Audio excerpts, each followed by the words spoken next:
Narito na.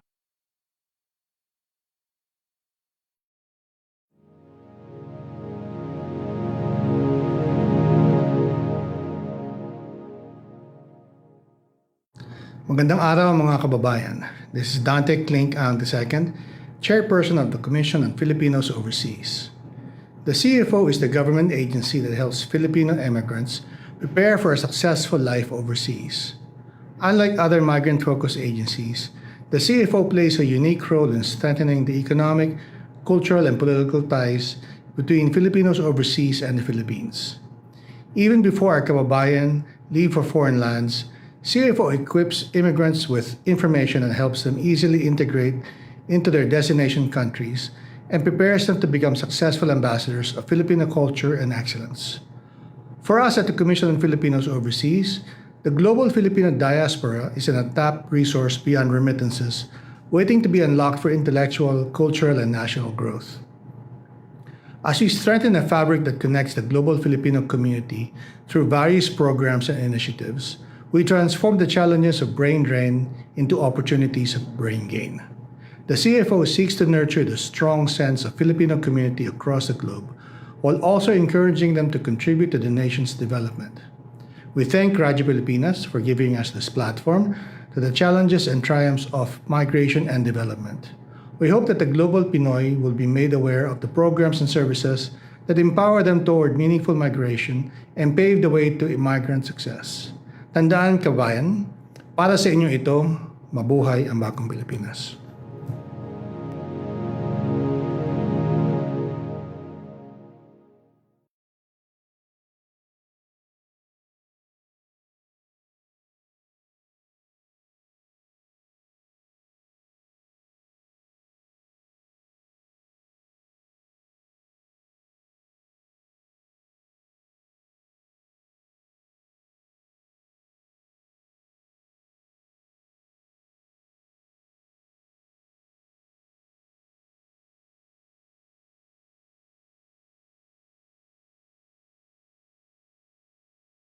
Ang bayan, lakas ng katotohanan. Himpapawid na may layuning paglingkuran ang mamamayan. Sa bawat kwento may diwa ng serbisyo. At sa bawat balita may puso at paninindigan. Ito ang Serbisyong CFO sa bagong Pilipinas. Serbisyong CFO sa Bagong Pilipinas. Dito sa Radyo Pilipinas World Service. Magandang araw, Luzon, Visayas at Mindanao. Magandang araw din po sa lahat ng Pilipino saan man sa mundo. Ito ang Tambalang. Jairus Madlang Bayan. At Ares Gutierrez, kayo'y nakikinig sa Serbisyong CFO sa bagong Pilipinas, handog ng Commission on Filipinos Overseas at ng Radyo Pilipinas World Service. Ngayon po ay Martes, ikatatlo ng Pebrero 2026. Magtungo po tayo sa mga balita na may kinalaman sa ating mga overseas Pinoys. Nandito na ang mga mahahalagang balita at anunsyo mula sa Commission on Filipinos Overseas. Balitang CFO. Balitang CFO. Dito lamang sa Radyo Pilipinas World Service. CFO initiates partnership with Taguig City to engage overseas Filipinos in local development. CFO joins NACC in marking 4 years of advancing childcare reforms. CFO opens nomination for the 2026 Presidential Awards for Filipino individuals and organizations. Nandito na ang mga mahahalagang balita at anunsyo mula sa Commission on Filipinos Overseas. Balitang CFO. Balitang CFO. Dito lamang sa Radyo Pilipinas World Service. The Commission on Filipinos Overseas, led by Secretary Dante Klink ang II, paid a courtesy visit to Mayor Lani Cayetano of the City Government of Taguig to explore collaboration opportunities with the city. The visit focused on aligning CFO programs like the Balikbayan project with Taguig's development priorities to encourage overseas Filipinos, Taguigueños to invest, retire, and participate in the development of the city. Agreeing on the objectives of the CFO, Mayor Cayetano shared Taguig City's strong positioning as a destination for overseas Filipinos, including its investor-friendly and transparent policies, continued infrastructure and urban development, and its large and youthful population. She also highlighted opportunities for overseas Filipinos in real estate, township and lakeshore developments, interest-bearing investments, and inclusive projects developed in partnership with the private sector and non-government organizations. Nandito na ang mga mahahalagang balita at anunsyo mula sa Commission on Filipinos Overseas. Balitang CFO. Balitang CFO. Dito lamang sa Radyo Pilipinas World Service. The Commission on Filipinos Overseas, or CFO, joined the 4th anniversary celebration of the National Authority for Childcare, or NACC, on January 29, 2026 at the Sequoia Hotel in Manila Bay, reaffirming its support for initiatives that advance the welfare and best interest of Filipino children. CFO Undersecretary Maria Arlene S. Borja and Mr. Jans Jerome Bentula attended the milestone event, expressing the Commission's solidarity with NACC and strengthening adoption and alternative childcare programs nationwide. A highlight of the program was the State of the National Authority for Childcare, delivered by NACC Executive Director Undersecretary Janela Ejercito, who outlined the authority's key accomplishments and reforms over the past 4 years.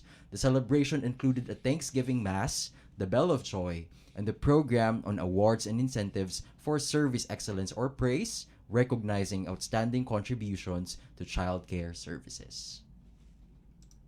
Nandito na ang mga mahahalagang balita at anunsyo mula sa Commission on Filipinos Overseas. Balitang CFO. Balitang CFO. Dito lamang sa Radyo Pilipinas World Service.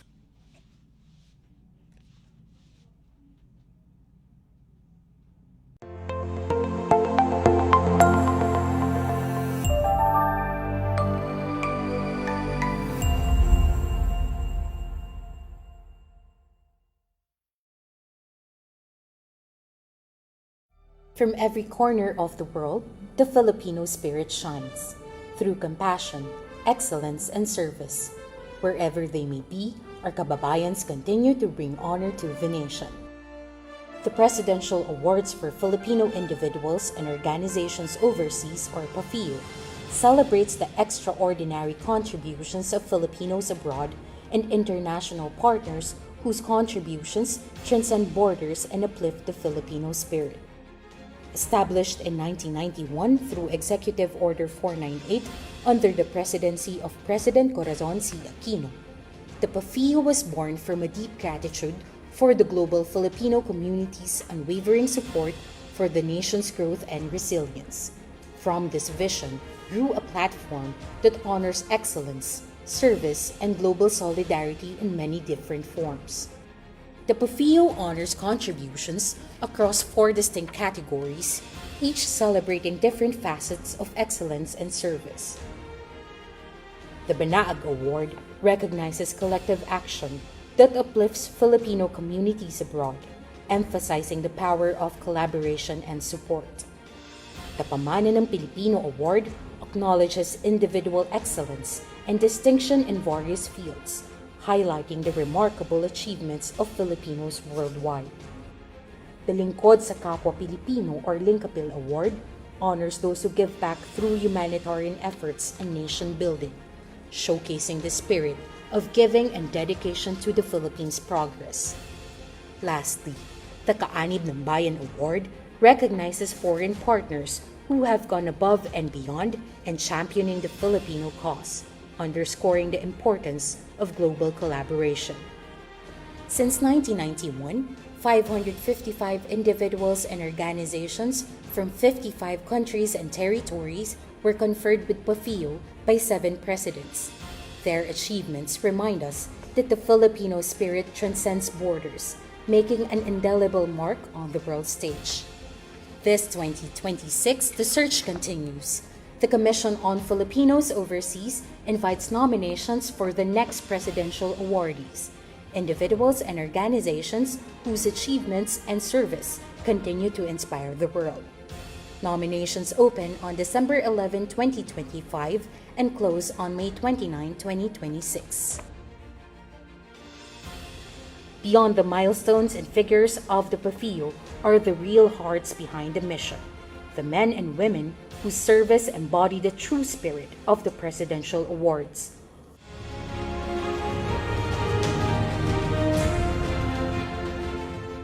Visit the PAFIO website to know more about the awards and download the nomination form from the QR code and official links provided.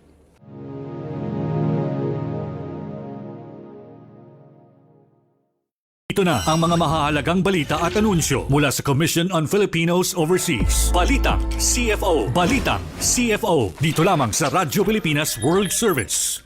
Jairus, tamang-tama ang pagpapakilala natin sa ating panauhin. Pero Oo bago nga yan, po. si Jairus po ay bukod dito sa serbisyong CFO sa Bagong Pilipinas, ay involved sa Peso Sense project ng Commission on Filipinos Tama po yun, Overseas. So Jairus, ipakilala mo nga sa amin, ano ba tong Peso Peso Sense Sense. project ng CFO? Siguro marami po sa ating kababayan, Sir Ares. Alam na po yung Peso Sense kasi ano po siya, isa sa pinaka matataas ang reach at like sa Oo Facebook nga, po na. may 3.4 Opo, million 3.4 followers million. kayo eh. Kayo po ba, sir, isa doon sa 3.4 million? Mukha kasi Opo. basta kaperahan, ano yan eh. Kaya nga po. Attraction yan eh. Magnet Totoo, yan sa sir. social media pag ang pinag-uusapan, pera, utang, di ba? Basta- Pagtitipid. Opo, sir, basta Oo. usapang pera po talaga, palaging engage ang ating mga Pilipino. Oo. Lalo na po ang ating overseas Pinoys, as well as yung ating mga kababayang OFWs na nagtatrabaho sa abroad. Pero yung Peso Sense po ng CFO, isa po itong parang financial literacy campaign, isang FinLit program ng CFO kung saan ang layunin po natin mas lalo pa pong makater yung ating mga overseas Filipinos kung paano mag-budget ng kanilang pera, as well as kung paano mag-explore ng iba't ibang pamamaraan katulad na magiging guest po natin for today, kung paano ba mag-save, mag-invest at mapalago pa kung ano yung perang meron po sila. Kaya napakagandang programa po nitong Peso Sense, Sir Ares. Opo. Ano nga eh. Actually, ang maganda dun sa ginagawa nyo dyan sa Peso Sense is meron po kasi silang, kung titignan nyo po ang Facebook page ng Peso Sense, may sarili po silang Facebook page eh. Yung mga pa-cute na mga small messages tungkol sa pagtitipid, no? Pangungutang, Ayun. na talagang tagos talaga sa puso't damdamin ng lahat eh. Hindi lang ng overseas Filipinos. Hindi lahat ng tao, dahil lahat naman tayo kailangan natin ng pera, di ba? So, kaya very timely talaga kasi kahit kailan, sir, kailangan natin ng pera, kailangan natin mag-ipon, kailangan natin mag-invest. Kaya timely ang ating guest ating for today guest. po, na isang partner din ng CFO, ang Land Bank of the Philippines, Sir Ares. So yun nga, isang bankero. Opo. No? So kung tayo ay nag-amplify ng mga financial literacy messages and campaigns, ito ay eksperto talaga pagdating sa finances. Tama, No? Wag Huwag na na nating nating patagalin patagalin, ng sir. boxing. Opo. Jairus, ito, nasa kabilang linya na po ang ating resource person. Okay, so ipakilala ko na po siya, ang Senior Vice President ng Treasury and Investment Banking Sector ng Land Bank of the Philippines. I-welcome po natin sa serbisyong CFO sa Bagong Pilipinas, si Sir Gonzalo Benjamin A. Bongolan, o si Sir Bong. Oo, Sir Bong, Hello po. magandang umaga. Magandang umaga, sir. Magandang umaga sa inyo, Jais Kamusta po at kayo, sir? Aris. Mabuti naman, salamat. Mabuti-puti. Medyo kinakabahan. Hello, sir. Sir Na Bong. wala si Sir Bong, baka Sir Bong. parang narinig ko kinakabahan yata si Sir Kinakabahan Bong. po ata si Sir Bong. Pero ayos lang po yan. Ayos lang yan, Sir Bong. Ang Kami rin ating kinakabahan tagapakinig kasi. na mga kababayan. Ayun, sir. Oo. Kinakabahan rin kami, Sir Bong, kasi usapang pera to eh. Opo. Sir, ayun, Sir Bong. Sir, wag na po siguro nating patagalin pa. Sir, kayo po ay Senior Vice President mula sa Land Bank. At balita po namin, sir, mayroon pong panibagong programa na inihahain ngayon ang Land Bank, lalo na po sa ating mga overseas Pinoys din na nakikinig ngayon. Ito pong tinatawag ng Land Bank na Asenso Bonds, o yung ambag natin sa pag-asenso ng bayan. Pwede po bang malaman pa po natin, sir, kung ano po itong Asenso Bonds? Oo, salamat sa tanong. Opo. At yung asenso ay actually pinaikli na ang ibig sabihin ay agriculture, sustainability, Mhm. environment, and socio-economic bonds. Mm. Ibig sabihin, yung mga funds na malilikom buhat sa mga investors ay mapupunta para sa mga sektor na nabanggit. Um, Ngayon, ito pong Asenso Bonds ay mababasa ninyo, makikita na meron itong ASEAN Sustainability Label. Ibig Mhm. sabihin, yung sinubmit namin na paggagamitan ng mga pondo ay pasado sa ASEAN standards ng sustainability. Okay, Ibig sir. sabihin, nakakatulong sa sustainable goals Sustainable, ng opo. Kasi, United Nations at ng iba pang mga mm, organization. So, ang ibig yes. sabihin po, Sir Bong, yung kikitain ng bonds na ito yung gagamitin para sa agricultural development, ganun po ba yung gagawin diyan, yung mga Sa livelihood program, sir. pambili ng mga makinarya para sa agrikultura, yan po ba yung yung layo ng project? Tama po. Dahil ang agricultural development ay talagang core function naman ng Land Bank. Mm. Pero Opo. function din ng Land Bank na suportahan ang mga programa ng pamahalaan kasama na ang sustainable development. So, sa ilalim ng sustainable development, madami po mga kategorya, no? Pero ang i-generalize natin sa social and green.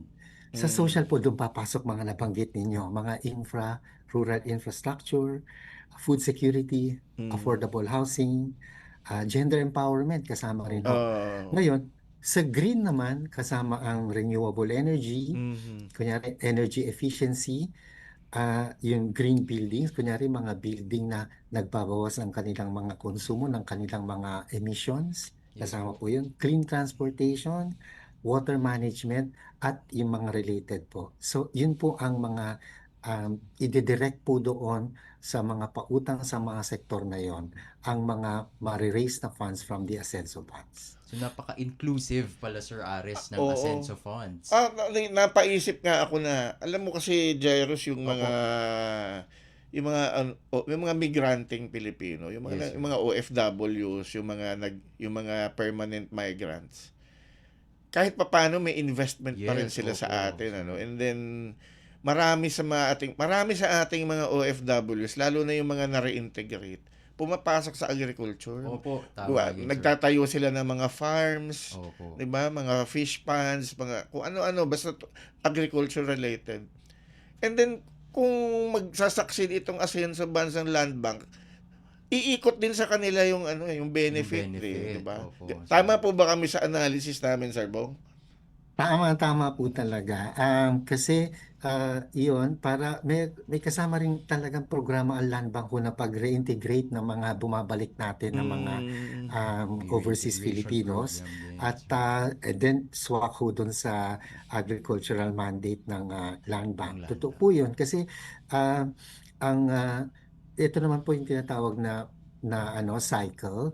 Kapag nakapagpautang, so may capital yung ating kababayan at mai-invest niya ito, mapapalago Mm. niya, yun ang palago niya, maibabayad sa amin, mapapautang din namin ulit sa iba nating mga kababayan. Mm. So, ganoon lang po yung cycle na yon. Kaya And then, multi-beneficial siya, no, sir? Hindi lang po yes, makikinabangan ng investor kasi yung iba't ibang sektor na present sa Pilipinas kagaya ng sa agrikultura, sa infrastructure, 'di ba? Yung mga nangangailangan po talagang mga komunidad, talagang matutulungan po sila sa pamamagitan ng Asenso Bonds. Pero sir, para mas lalo pong malaman ng ating mga kababayan kung paano ba mag-avail or mag-engage dito sa Oo. dun sa Asenso Bonds, papaano po ba sila, sir, pwedeng Oo.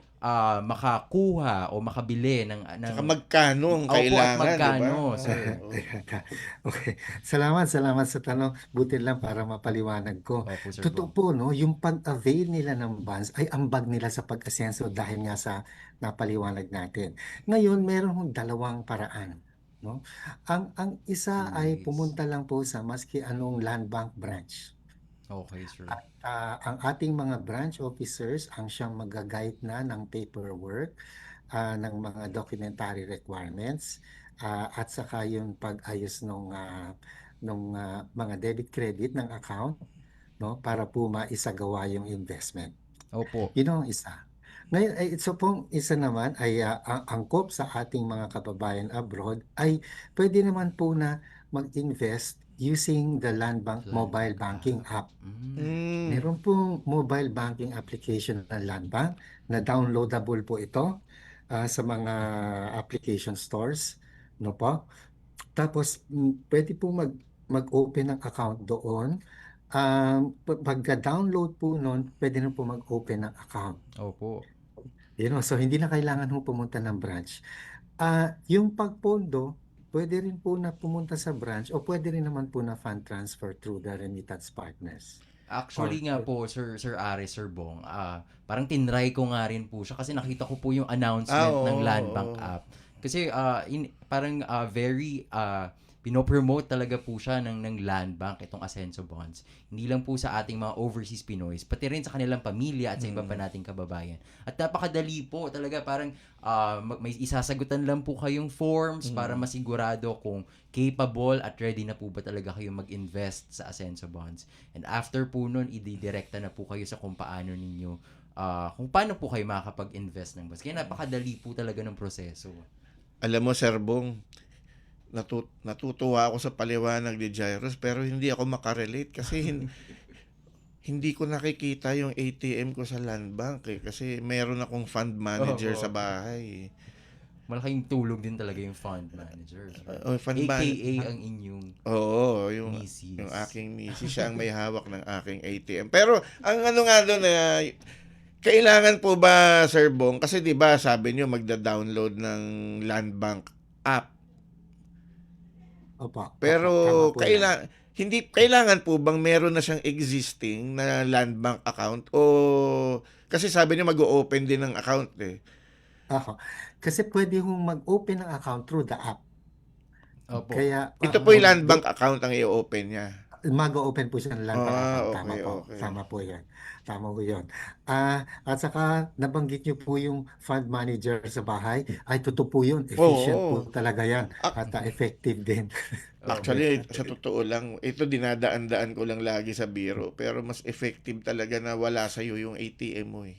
Iba yung naghahawak ng Opo, sir. Yes, tsaka anong tawag po dito, sir? Para kunwari, sir, si Sir Ares, pati ang kanyang misis, interesado pong mag-invest sa Asenso Bonds. As well as ang ating mga kababayang overseas Pinoys. Meron po bang certain maturity date, Sir Bong? Yung Ah, Asenso Bonds natin kung kailan pwedeng makuha or kung kailan po siya pwedeng mag-grow. Ganun, sir. May guarantee po, sir. Yeah, salamat to. Ang number one, dalawa pong series ang pwedeng pagpilian. Pwede ho sa pareho rin mag-invest ha. Ang isa ay magmamature in 1.5 years. Bale, pag mag-invest mabilis po Okay, ngayon, sir. Mabilis ang ano babalik, niya. mabilis lang ako. Oo. Babalik ang kapital Kaya ni ng, Sir Ares. ng mga August of next Oo. year. Yung isa naman 3 years ay 3 years lang yon, maikli rin yon, considered short term pa rin. At pabalik naman ang kapital sa 2029 Mabilis ng pa rin, sir. February. At tapos affordable po ang Asenso bonds ay ang minimum May lang po minimum. nito ay 10,000. 10,000. 10,000 po. Pwede na po kayong At mag-invest. may age limit po ba siya, sir? Wala naman pong age Wala limit, naman po. basta. Pero limit pataas wala. Pababa meron. Makaka-open lamang ng account kapag 18 years 18 old years or old. above. Opo. So kahit Meron po. college student na may Kaya, extra may na ipon, may sir. naipon, no, doon na lang niya ilagay Meron na po. muna. So yung 10,000 nyo po, at saka kung gusto nyo dagdagan, in increments of 10,000 din. So 10,000, okay. 20,000, 30,000. Maganda po yan, sir, Yan kasi marami din tayong overseas Filipino youth, mga students na meron din naman pong savings at instead na parang naka-store lang ang kanilang pera, mas maganda na parang umiikot at may natutulungan pa yung kanilang pera, no. So, ang Totoo gandang yun. investment po ng Asenso Bonds ng Land Bank, At saka, po. banggitin ko rin ho, saka ma-attractive po ang interest rate dito kumpara sa mga usual na savings and time deposits natin, Opo, no? Sir Bong. Doon sa 1.5 years, ang interest rate po ay Wow. 5.174%. Laki, sir. So, mataas po yun. Ayos to ah. Yeah. Tapos sa 5%. Series 3 naman sa 3 years, 5.5615%. So, sana po masamantala ng ating mga kababayan at minsan-minsan po nagkakaroon ng ganitong rate. At saka ho sa ganung kaliit na investment, doon po sa ibang mga offerings po na mapapansin, mas malaki po yung minimum. Opo. So, ito po maliit lang. Actually, sir, parang kami ngayon lahat sa Radyo Pilipinas po ay nae-engganyo na mag-invest sa Asenso bonds, sir. Pero may limit po ba ito, sir, kung hanggang kailan? Hanggang magkano? Kung ayun, sir, kung magkano? Yan. So, dito po sa ang offer period po ay itong the rest of the week po pwede pa ha. So meron kayong hanggang Friday ho ang Nako, ang simula po mabilisan to. no? Pero at saka ho bilisan kasi pwede rin po kasing nangyayari sa mga offering na ganito kapag po yung mabilis ang take up, minsan po early mas maaga kaysa sa na-set na deadline ay nagsasara na ho. Kaya ho advice talaga ay sa lalong madaling panahon. So ayun po at yung as I said, pwede po sa branch, pwede rin po sa MBA. At totoo po yun, yung sa MBA po, tinime yun, ang mahaba na po ang 5 minutes para ma-complete yung isang Yung investment transaction. ng opo sa Asenso bonds using the Land Bank MBA. Ayun, sir. Actually, maganda talagang, maganda yung meron kang ganitong bonds. Kasi marami po tayong mga kababayan ngayon, Sir Bong. Kasi financially literate na nga dahil matindi yung kampanya tulad ng ginagawa ng Peso Sense. Totoo po, sir. Kumuha na rin ng ibang mga financial instruments from other government government institutions, di ba? So pwedeng meron ka sa Land Bank, meron ka sa Pag-ibig, di ba? Talagang na-maximize, sir. So secured yung secured yung iyong pera. Opo. Tsaka, ayun sir, magandang nalaman din po natin ng lahat ng ating mga kababayang nanonood po ngayon yung kagandahan at benepisyo nitong Asenso bonds ng Land Bank dahil lalo na ngayon Sir Ares, Sir Bong, no, na Valentine month, no, imbes na siguro gumastos tayo for Valentine's. Wag ka na magbigay ng bulaklak at wag mo na i-date yung asawa mo. Ayan, ang ganda ng justification ko, mama, no? Wag na kayo mag-date.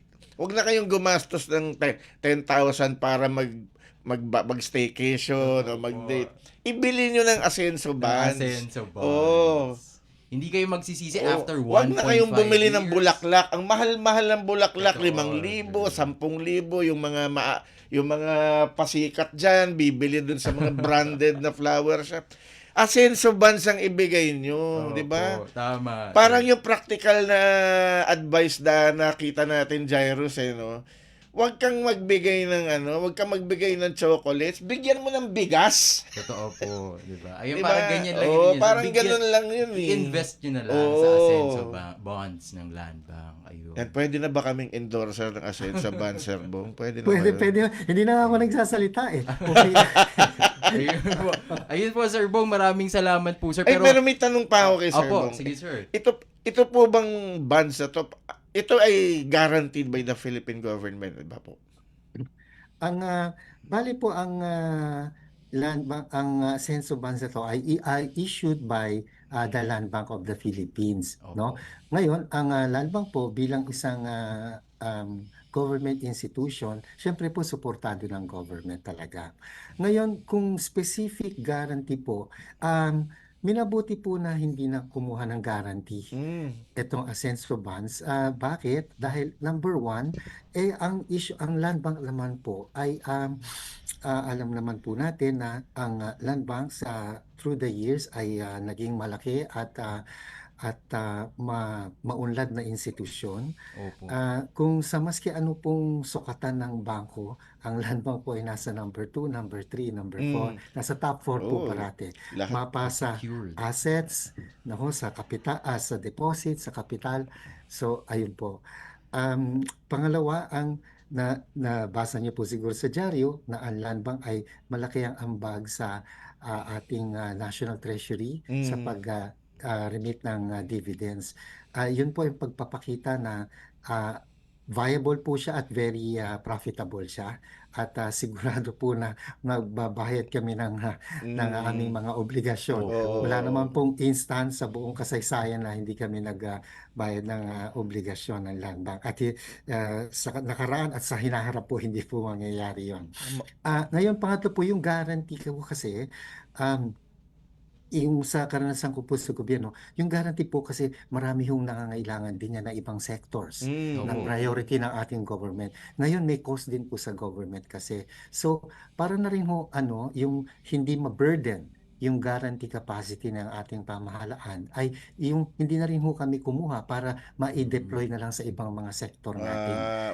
Yan. Okay. Kunyari po ang housing sector, ayan, nangangailangan po ng guarantees, for example ang ating mga lenders for housing.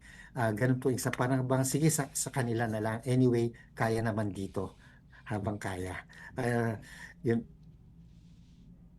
Ayun po. Nawala si Sir Bong. Opo. Andiyan pa siya. Naglag. Ay, naglag po. Pero, ayun po. Pero maganda pa rin siya. No? Opo, Sir Itatanong ko Aris. lang kay Sir Bong Ngayon, kasi... so, Galis, Ayun. ito yan, napaka-safe po. Tsaka sa murang halaga, kahit sino pwedeng makapag-start ng Asenso Bonds. At Oo nga eh. sobrang multi-beneficial pa po niya, no, Sir Aris? Sir Bong, last question ko bago ko kayo hinga ng inyong final message. Opo. Ito po bang Asenso Bonds, pwede ba itong ibenta sa iba? Kunwari, nakabili na ako ng bonds. Masyado akong business-minded. Ibebenta ko sa iba. Pwede ko bang gawin yun? Transferable po ba ito? Pwede po. Dalawa po masasabi ko. No? Una po ay kasi itong Asenso Bonds ay ililist po sa exchange, sa Philippine Dealing and Exchange, kung saan po nakalist ang ating mga bonds. No? Para po bang ang Philippine Stock Exchange, doon po nakalist at nate-trade, nababuy and sell ang mga ownership shares sa mga listed companies. Dito naman po sa PIDEX, dito ang mga bonds naman po ang nate-trade dito. So, i-course through po sa Philippine Dealing and Exchange ko ang ating mga if we want to sell or if you want to buy some more. No? I-course through po sa trading participant. Halos lahat naman po ng bangko sa Pilipinas ay trading participants. Ang Land Bank po ay trading participant din. No?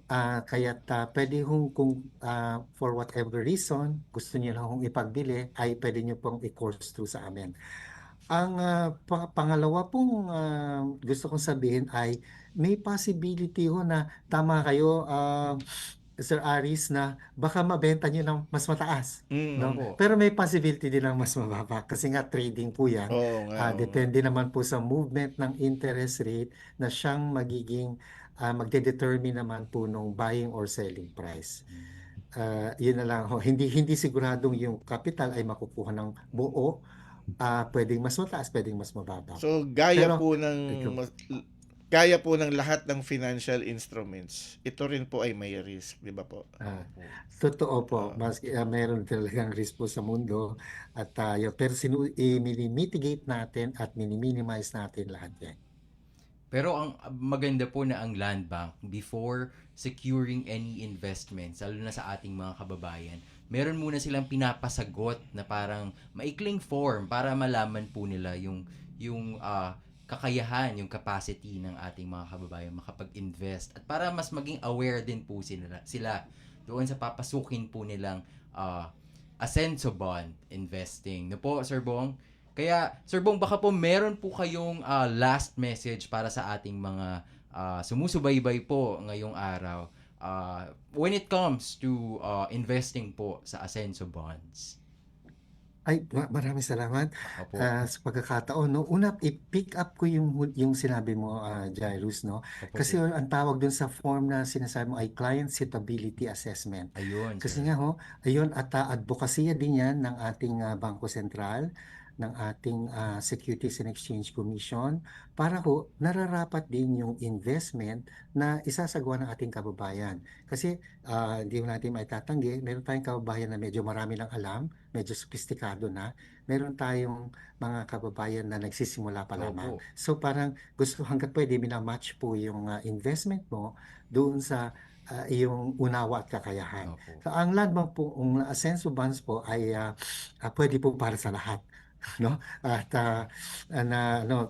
tinitiyak ko na ito ay pwede sa lahat ng klaseng kababayan natin.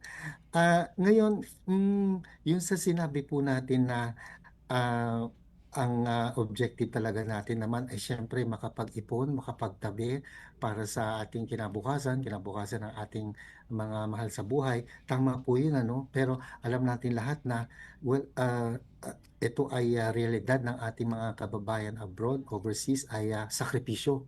No? May sakripisyo po talaga.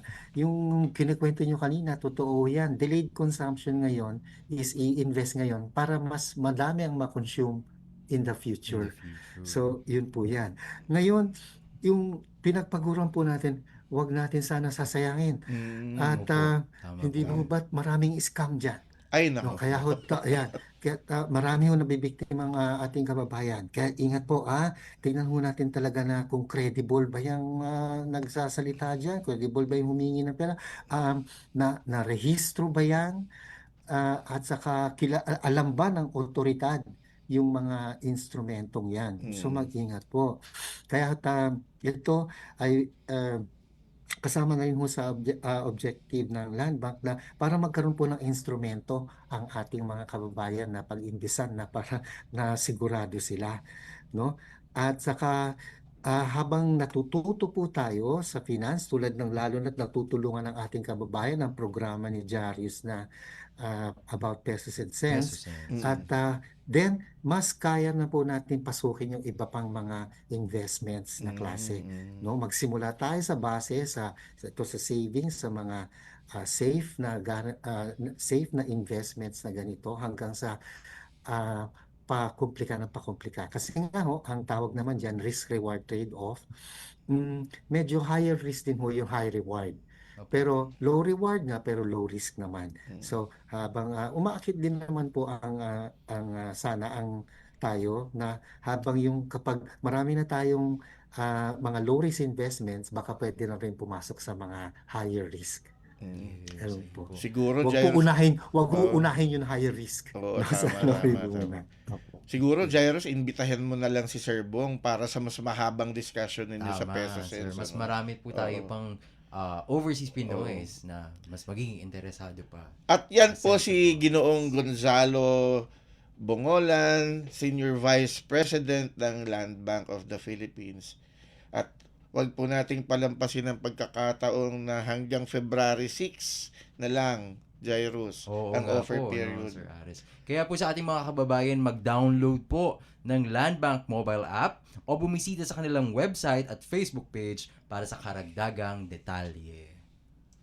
Alamin ang mga serbisyong inihahatid ng Commission on Filipinos Overseas. Serbisyong CFO.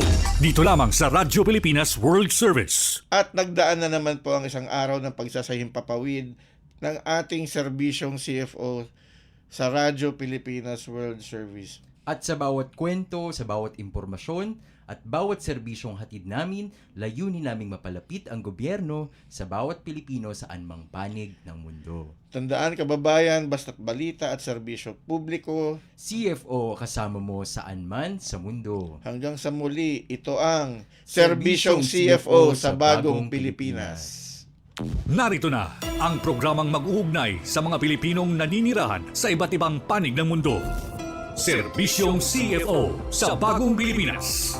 Serbisyong hatid ng Commission on Filipino Overseas at Radyo Pilipinas World Service. Ang programang magtatampok sa mga proyekto at serbisyo publiko upang mapalakas ang ugnayan ng milyong-milyong Pilipino sa kanilang bansang pinagmulan. Serbisyong CFO sa Bagong Pilipinas. Dito sa Radyo Pilipinas World Service.